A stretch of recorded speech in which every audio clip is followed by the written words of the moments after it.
dumating na ang aking kaadikan. Salamat sa iyo, asawa ko. Ay, ang ganda nito, oh. Ang cute. Tapos lalo na to, ching ching ching, pag i-alog mo, ching ching ching, ching ching ching, ching ching ching ching.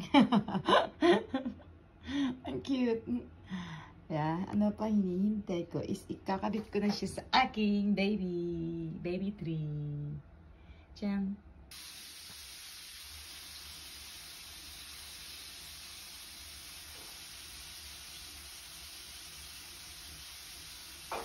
Ayan.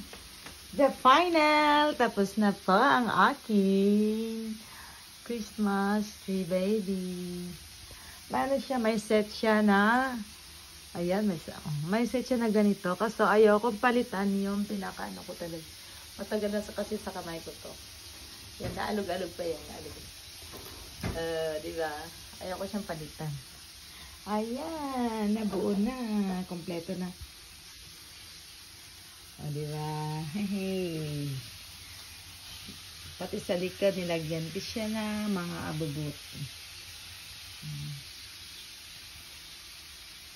Diba?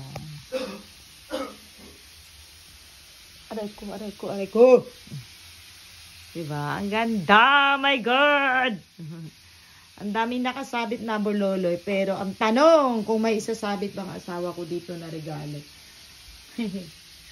Wish ko lang. Ang cute, oh. May dress pa ni Santa. Tiyang. Tapos, ito, may medyas.